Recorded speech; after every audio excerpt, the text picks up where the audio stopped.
Meditation itself isn't hard. Meditation is really like just being with yourself.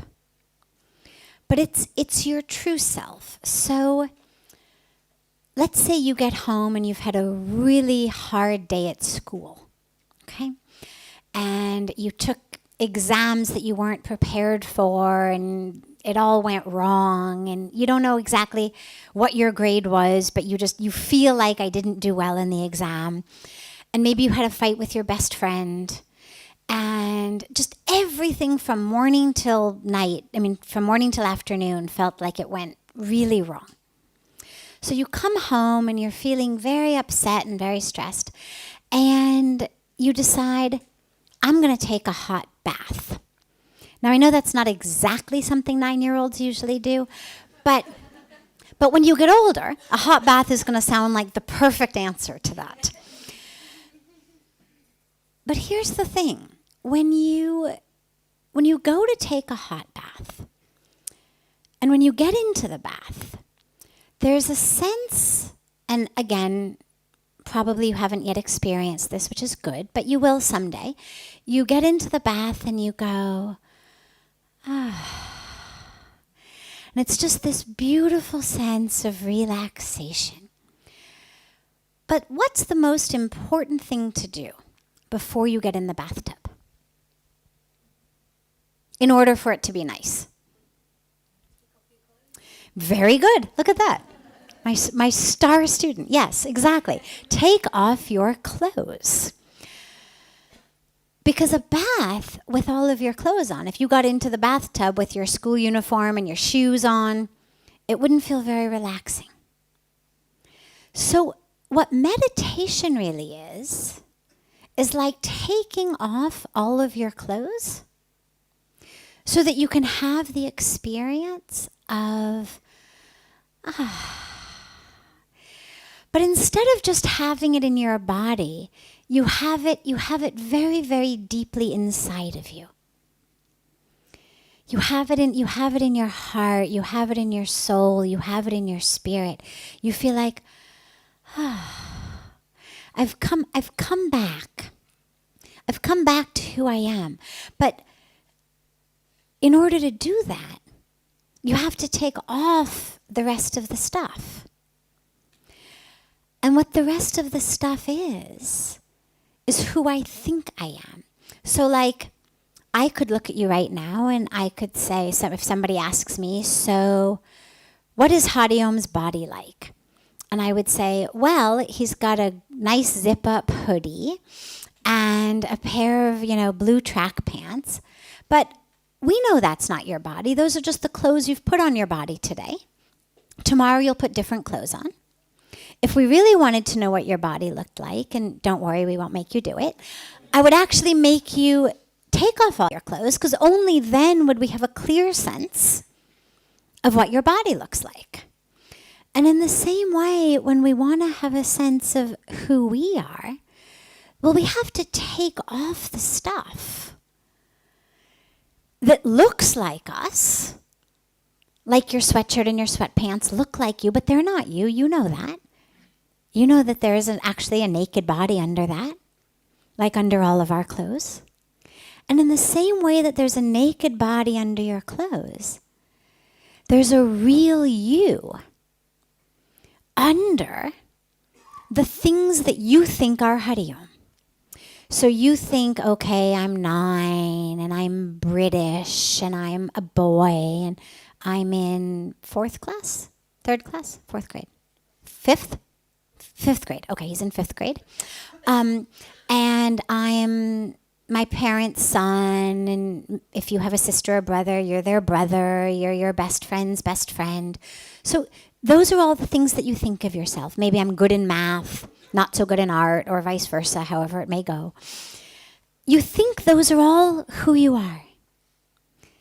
But that's not who you are, any more than your hoodie is your body. These are all things that we've put on ourselves. They're identities that we've put on ourselves. where we're from, what we look like, what our career is, what our relationships are. All of that stuff that we identify as, it's not who we are. It's the clothes that our identity is wearing.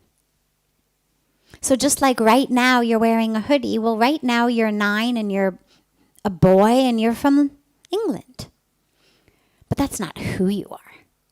Those are just the clothes that your being is wearing right now.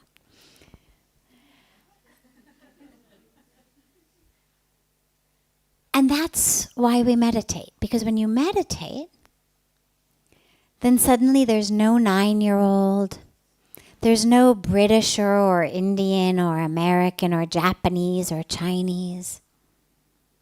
There's no 5th grader or 12th grader or, company CEO or principal of the school. There's none of that.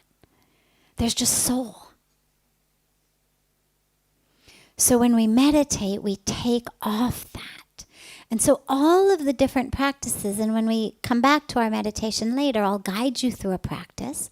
But what's important to know is that's just one practice. Like you've got, one hoodie and one pair of pants, and there's lots of different ways you could take them off. Like if I said to you, take off your hoodie, well, maybe you'd unzip it first. Maybe you wouldn't unzip it. Maybe you just pull it over your head like that. There's no right answer.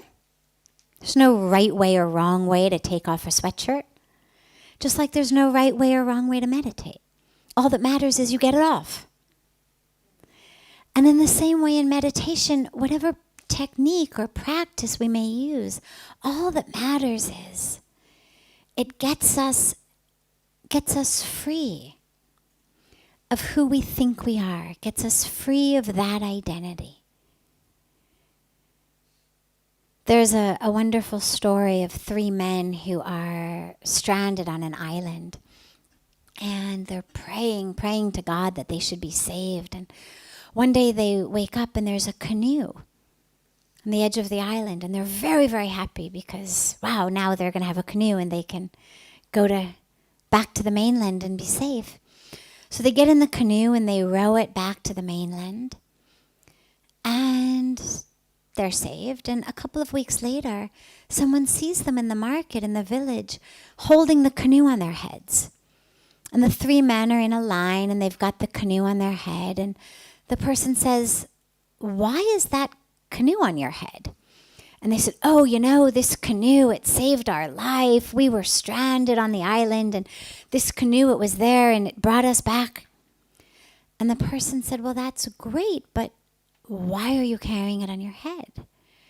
And they said, "Well, God, this canoe, it saved our life and we were stranded." And so, yes, the canoe was very important. It saved them. It brought them over the water from where they were lost back home. But the truth is, it didn't really matter if it was a canoe. It could have been a yacht. Could have been jet skis, assuming they knew how to ride them. Could have been a raft, could have been anything. Happened to be a canoe, but it could have been anything. All that mattered is that they were able to go across the water. And in the same way with meditation, we get really stuck with our techniques. And just like the canoe becomes actually a hindrance once you're there. It's crucial to get you there, but once you're there, you want to be able to just be there. And holding a canoe on your head prevents you from being there. And in the same way, when we're meditating, we use techniques. We all may have different techniques that work for us in meditation. Mantras, breath, prayer, so many different techniques. But ultimately, the point is, once you experience meditation, once you experience that taking off of the clothes of you, you don't want to hold the technique like you're holding the canoe on your head. You want to be able to just be there. So as I said, I'll guide you through a technique at the end before we conclude. But what's important to remember, especially for those of you who have a meditation practice already, is whatever works. Just like there's no inherent hierarchy between a canoe or a rowboat or jet skis or a yacht to get you from an island back to the mainland. All that matters is it's there and you can use it. So whatever works for you to get you across that water, to get you into an experience of not having the clothes on, so that you can get into that bath and go, that's all you need to use.